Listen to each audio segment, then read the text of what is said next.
Indonesia bukan hanya dikenal karena banyaknya kasus korupsi yang melibatkan para pejabat dengan kekayaan mencurigakan.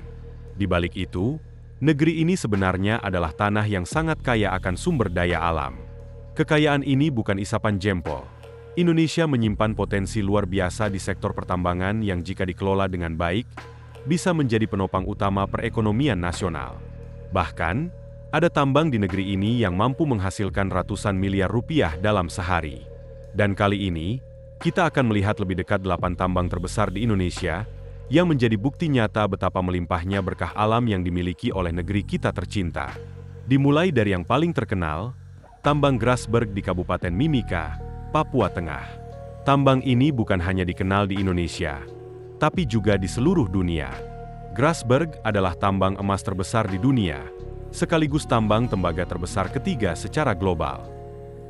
Sejak pemerintah Indonesia mengambil alih saham mayoritas PT Freeport Indonesia, kontrol negara terhadap tambang ini menjadi jauh lebih kuat. Awalnya Grasberg ditambang dengan metode terbuka, tapi sejak cadangan di permukaan makin menipis, metode tambang bawah tanah dengan teknik block caving mulai diterapkan. Sejak 2019, penambangan terbuka resmi dihentikan. Pada tahun 2024, Freeport mencatatkan laba bersih sebesar 4,1 miliar dolar Amerika, atau sekitar 67 triliun rupiah. Artinya, Grasberg mampu menghasilkan lebih dari 14 miliar rupiah per hari. Fantastis! Lalu, kita beralih ke Nusa Tenggara Barat, tepatnya di Kabupaten Sumbawa Barat.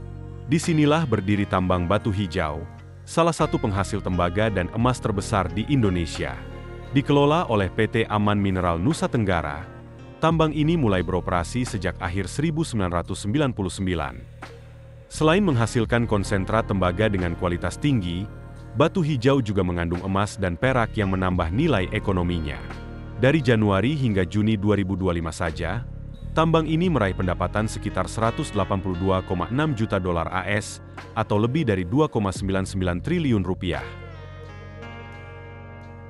Dari timur Indonesia kita melangkah ke barat, ke Sumatera Utara, tepatnya di Tapanuli Selatan.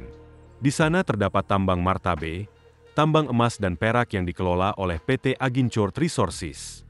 Sejak mulai berproduksi pada tahun 2012, Martabe terus menunjukkan performa yang impresif. Dengan kapasitas pengolahan biji mencapai lebih dari 6 juta ton per tahun, tambang ini mampu menghasilkan sekitar 200.000 ons emas dan hingga 2 juta ons perak setiap tahun. Pada 2024, pendapatan Martabe tercatat mencapai 9,17 triliun rupiah, naik 64% dari tahun sebelumnya. Kita lanjut ke Kalimantan Timur, tempat berdirinya salah satu tambang batu bara terbesar di dunia, Tambang Sangatta, yang dikelola oleh PT Kaltim Primacoal atau KPC. Berdiri sejak 1982 dan mulai produksi pada 1990, tambang ini memiliki area konsesi seluas hampir 91.000 hektar. Batu bara dari Sangatta dikenal berkualitas tinggi, dengan kadar kalori mencapai 6.300 kilokalori. Produksi tahunannya bisa mencapai 70 juta ton, dan sebagian besar diekspor ke berbagai negara.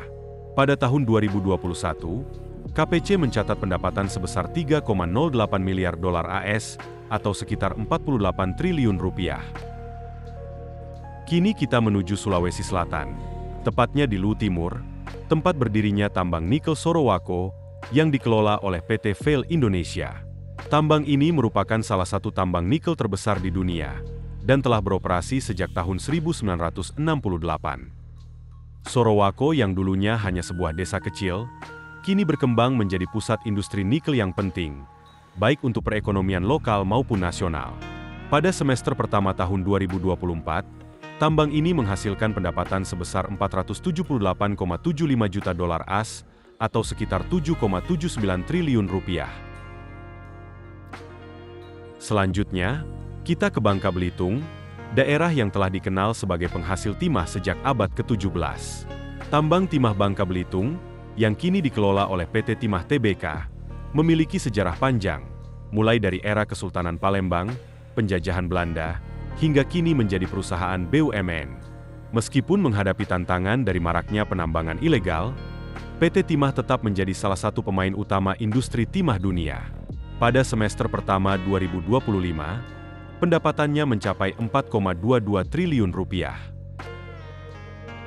Dan terakhir, kita menuju Sumatera Selatan, ke tambang batu bara Tanjung Enim yang dikelola oleh PT Bukit Asam Tbk. Tambang ini sudah ada sejak zaman kolonial Belanda pada tahun 1919, dan hingga kini tetap menjadi salah satu tambang batu bara terbesar di Asia. Dengan cadangan yang melimpah dan infrastruktur yang terus diperbarui, Bukit Asam berhasil mencatatkan pendapatan sebesar 20,45 triliun rupiah hanya dalam 6 bulan pertama tahun 2025. 8 tambang raksasa ini hanyalah sebagian dari potensi tambang yang dimiliki Indonesia. Kekayaan alam seperti ini seharusnya bisa menjadi sumber kemakmuran bagi seluruh rakyat. Namun tentu saja, pengelolaan yang bijak, transparan, dan berkelanjutan menjadi kunci agar sumber daya ini benar-benar bisa dinikmati oleh generasi sekarang dan yang akan datang. Setelah kita membahas 8 tambang terbesar yang ada di Indonesia, ada satu hal penting yang tidak boleh kita abaikan, yaitu dampak dari keberadaan tambang-tambang besar ini terhadap kehidupan masyarakat, lingkungan, dan arah pembangunan bangsa secara keseluruhan. Tidak bisa dipungkiri bahwa tambang-tambang besar seperti Grasberg di Papua, Batu Hijau di Sumbawa, Martabe di Sumatera Utara, hingga tambang batu bara di Sangatta dan Tanjung Enim, memberikan kontribusi yang sangat besar terhadap pemasukan negara. Setiap tahunnya, triliunan rupiah masuk ke kas negara dari pajak, royalti, dan dividen. Bukan hanya pemerintah pusat, daerah penghasil pun ikut merasakan manfaat melalui dana bagi hasil. Selain itu, kehadiran tambang juga membuka ribuan lapangan kerja, mulai dari tenaga ahli, operator alat berat, hingga sektor pendukung seperti logistik, transportasi, bahkan warung makan dan jasa cuci pakaian di sekitar lokasi tambang. Infrastruktur pun berkembang, jalan dibangun, bandara diperluas, dan kawasan-kawasan terpencil menjadi lebih mudah dijangkau. Namun, pertanyaan besar yang muncul adalah, apakah seluruh manfaat ini benar-benar dirasakan secara merata oleh masyarakat lokal? Sayangnya, kenyataannya tidak selalu demikian. Masih banyak daerah tambang di Indonesia yang masyarakatnya hidup dalam keterbatasan. Banyak warga lokal yang hanya menjadi buruh kasar, sementara posisi strategis didominasi oleh tenaga dari luar daerah. Belum lagi masalah harga kebutuhan pokok yang melonjak karena efek domino dari aktivitas tambang yang meningkatkan permintaan secara tiba-tiba. Selain sisi ekonomi, kita juga harus melihat dampak lingkungan yang ditimbulkan oleh kegiatan tambang.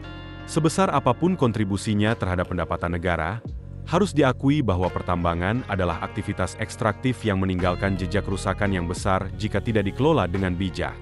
Pembukaan hutan, pengerukan tanah, pembuangan limbah, hingga pencemaran sungai dan laut adalah masalah yang sering muncul. Di beberapa daerah, tambang emas dan nikel bahkan menyebabkan rusaknya lahan pertanian, turunnya kualitas air, dan punahnya spesies lokal. Risiko kerusakan ini menjadi lebih besar ketika tambang dikelola secara ilegal atau tanpa pengawasan yang ketat. Kita juga tidak bisa menutup mata terhadap dampak sosial dari kegiatan tambang. Di satu sisi, tambang memberikan harapan baru bagi warga lokal untuk mendapatkan pekerjaan dan kehidupan yang lebih baik. Tapi di sisi lain, muncul juga konflik lahan antara perusahaan dan warga, ketimpangan sosial antara pendatang dan penduduk asli, serta ketegangan karena realisasi program CSR yang dianggap tidak adil atau tidak transparan. Perubahan sosial pun terjadi cepat. Desa yang tadinya tenang berubah menjadi kawasan industrial yang padat, dengan budaya dan nilai-nilai lokal yang pelan-pelan tergeser. Lalu, bagaimana seharusnya tambang dikelola agar benar-benar menjadi berkah, bukan justru membawa masalah baru? Jawabannya adalah dengan memastikan pengelolaan yang transparan, berkelanjutan, dan berpihak kepada rakyat. Pemerintah dan perusahaan harus terbuka dalam hal kontrak kerjasama dan pembagian keuntungan. Teknologi ramah lingkungan harus menjadi standar dalam proses eksploitasi dan pengolahan hasil tambang. Tambang-tambang ilegal harus diberantas, dan lahan bekas tambang harus direklamasi agar bisa kembali digunakan untuk pertanian, pemukiman, atau hutan. Lebih dari itu, penting bagi pemerintah untuk mendorong hilirisasi industri tambang. Kita tidak boleh terus-menerus hanya mengekspor bahan mentah. Biji nikel, tembaga, dan bauksit harus bisa diolah di dalam negeri menjadi baterai, kabel, komponen elektronik, atau produk industri lainnya. Dengan begitu, Nilai tambahnya jauh lebih besar dan bisa menciptakan lebih banyak lapangan kerja. Negara-negara besar seperti Tiongkok dan Jepang telah membuktikan bahwa keberhasilan industri mereka tidak datang dari ekspor bahan mentah, tapi dari kemampuan mengolahnya menjadi produk jadi yang dibutuhkan dunia. Terima kasih telah menyimak pembahasan ini. Tetap kritis, tetap peduli, dan mari bersama-sama menjaga agar kekayaan negeri ini benar-benar menjadi milik bersama, bukan hanya segelintir orang. Sampai jumpa di konten berikutnya. Jangan lupa untuk like, share, dan subscribe jika kamu suka dengan konten semacam ini.